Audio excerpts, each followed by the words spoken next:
Imagine crawling on your stomach through a pitch-black steel tube, barely over 1 meter wide, for 15 kilometers. Oxygen is sparse. Decades of built-up gas vapor contaminate what little air there is to breathe. You pass out, but someone quickly wakes you. Trailing are a dozen other soldiers, all enduring the same conditions, all annoyed that you are blocking their path. Ahead, somewhere, there is an exit. Oh, and that is the easy part. As soon as you emerge, a drone is waiting to hunt you down before you can regain your bearings. This is not a work of fiction. This is how Russia tried to capture a small but strategically important city in northeast Ukraine. And it almost worked, if not for a larger vulnerability that Russia had left behind. It may be the most absurd battle of the Russia-Ukraine war. It features the legacy of Brezhnev, a declaration of victory that jumped the gun, a bold appearance at the battlefront, a microcosm of the evolution of infantry assaults, and a counterattack for the ages. This is the Battle of Kupiansk. Prologue. Kupiansk is, or was, a small city in the northeast of Ukraine, pre-war population of about 27,000, but its strategic importance overshadowed those numbers. For one thing, the Oskol River cuts directly through the city. I have enlarged the river here to reflect its importance for later, but at times the width of the Oskol shrinks to about 25 meters near the heart of Kupiansk. For another, it intersects two major highways, the P07 and the P79. Head west, and you eventually will reach Kharkiv. Head north or south, and you follow the path of what Moscow calls Novorussia. This line is the administrative division between Luhansk Oblast to the east and Kharkiv Oblast to the west. That corresponds to what the Russian Federation calls an international border. Kupiansk is also an energy transit point. In 1981, the Soviet Union constructed a gas pipeline just north of the city, designed to supply Ukraine with gas via a routing station just on the other side of the border with Russia. Following the annexation of Crimea in 2014, Ukraine halted gas purchases from Russia. In the years afterward, Gazprom worked on plans to dismantle the section of pipeline on its side of the border. Ukraine, meanwhile, kept the pipeline idle. Removing it was expensive, and it was possible to reverse the flow and use the pipeline to move imported gas from Europe eastward. As things stood, an empty steel tube, roughly 1.2 meters wide, just quietly rested underground. Any questions about refurbishing it evaporated on the morning of February 24, 2022.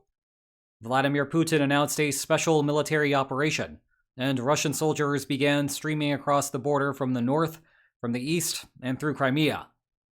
While Kyiv stood strong, resistance in Kupiansk evaporated. Its mayor surrendered 3 days later and would be indicted for treason the day after.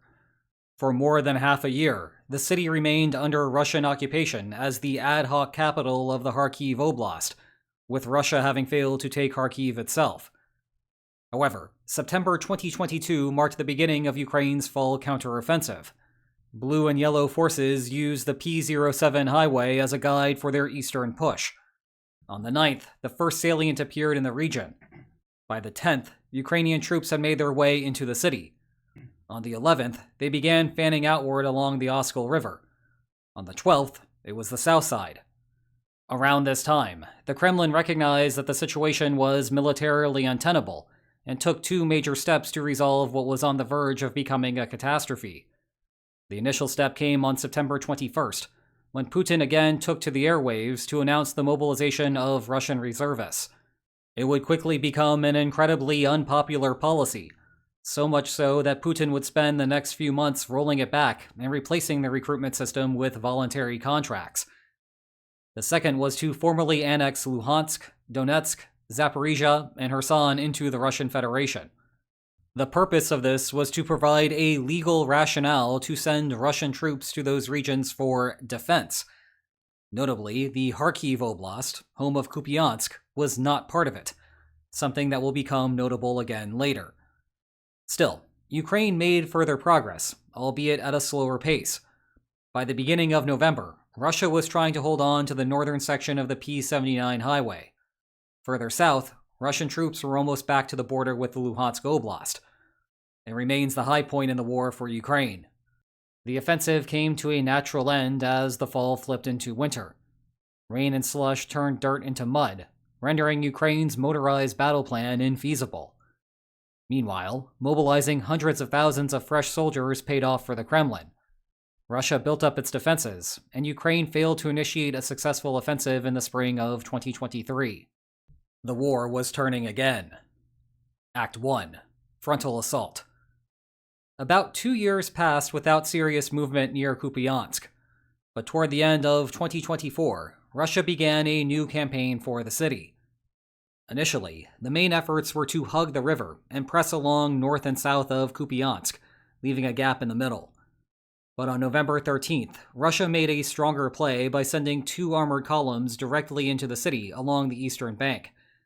Once there, they dispersed inside of the urban setting and called for reinforcements as a standard part of Russian offensive operations. However, this was well after frontline infantry tactics had predominantly switched over to FPV drones. Tanks and armored personnel carriers had taken a back seat along established fronts because it was way too easy for a drone to destroy millions of dollars of equipment. Yet Russia pressed on anyway. Now, why that was the case is unclear. Part of it may have been political. Ukrainian commanders believed that Putin had set a deadline of November 1st to capture Kupiansk. That had passed 2 weeks earlier, and now local commanders were feeling pressure to have positive news to report before Putin's New Year's address. The other part may have been fog. It was thick on the day of the assault, and Russia may have been attempting to sneak the heavy equipment through. FPV drone operators do not do as well when the battle is right on top of them. Either way, it did not work. Ukraine discovered the infiltration and destroyed the armored vehicles. Over the next 6 hours, Ukraine's own infantry dispatched the stragglers from the first wave. 2 weeks later, Russia withdrew from the outlying sections of the city. Act 2. A pocket and a flank. The Battle of Kupiansk was ultimately about the Oskol River, and that is where Russia pursued Plan B. Remember, Russian troops had already pushed up against the river both north and south of the city. Returning the pressure straight down the middle, this time with drones and dismounted infantry, would create a pocket of sorts, with the river acting as the final component. The river was still passable to retreat across, but it would nonetheless create logistical problems for Ukraine to resupply. The other option that Russia could pursue was to flank Kupiansk. Rather than fight across a river to enter the well-defended city, Russia could instead use the parts of the river that it had reached to establish 1 or 2 beachheads on the western side. Then it could pinch Ukrainians bunkered in Kupiansk or surround the city and lay siege. This second option carried with it a strong political message. Russian law only recognized Ukraine's 4 eastern oblasts as a part of the Federation. Now, administrative lines do not always match up with militarily defendable territory, and this is one such case. If the Kremlin intended to stop the war once the line of control included all of its codified boundaries, then there was no need to cross the river. Simply take the territory up to it, and use the river as a defensive fortification to consolidate your claim. Continuing to attempt to occupy Kupiansk instead signaled an intent to take all of the Kharkiv Oblast, and maybe more. Ultimately, Russia focused on the second option, and specifically zeroed in on the northern route.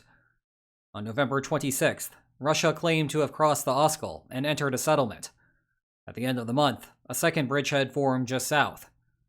By this point, it had become clear what Russia's strategy was, and Ukraine attempted to reinforce the area.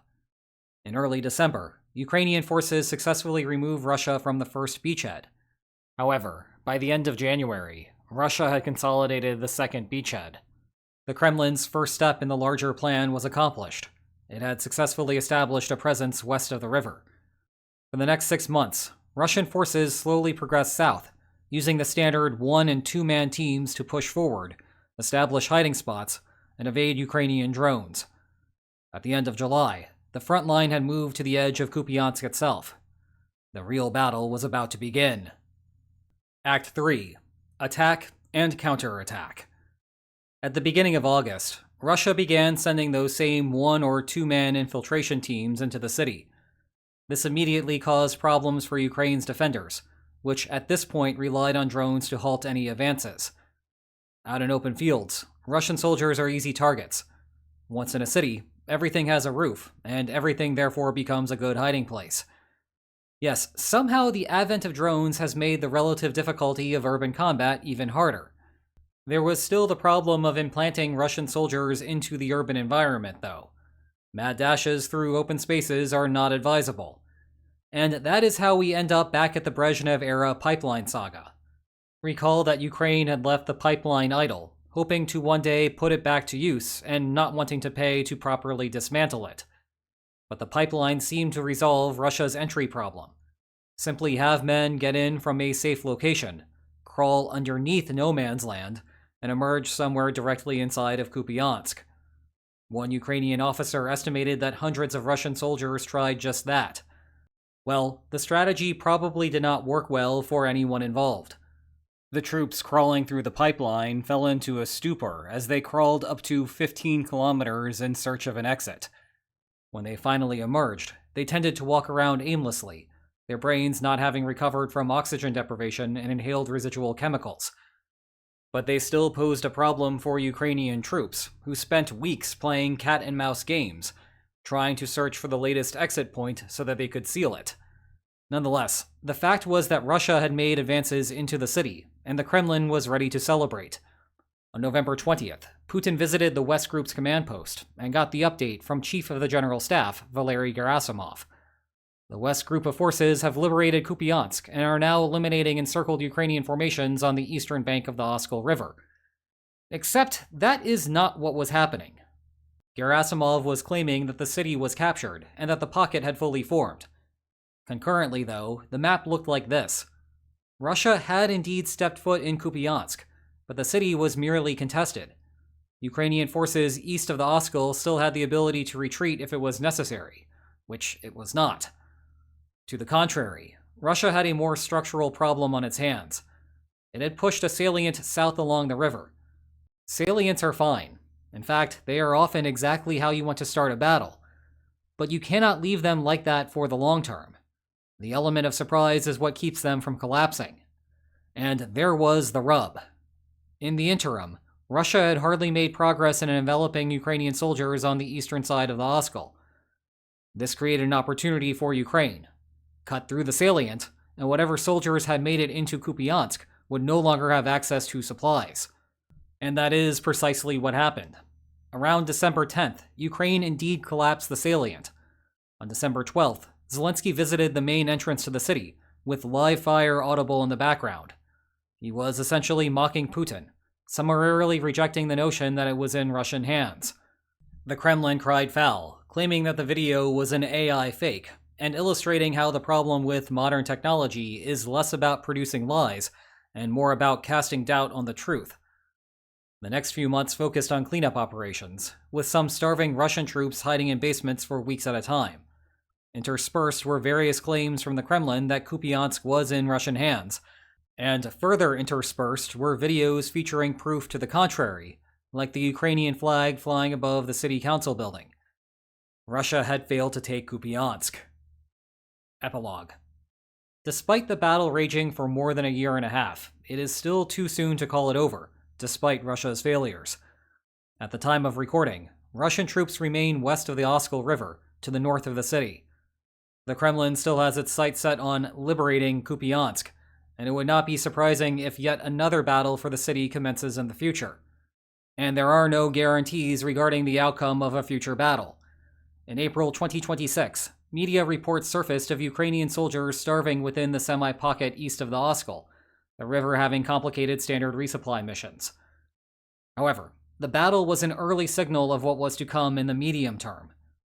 A few months after Ukraine secured the city, the overall territorial exchange figures flipped in Kyiv's favor, and one of the main underlying factors there, Ukraine's new medium-range drones designed to eliminate Russian logistics, promised to complicate further Russian efforts in the region. But the war rages on.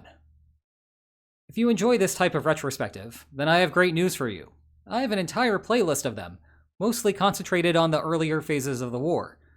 This is the first of these that I have done in a long time, and I enjoyed putting it together.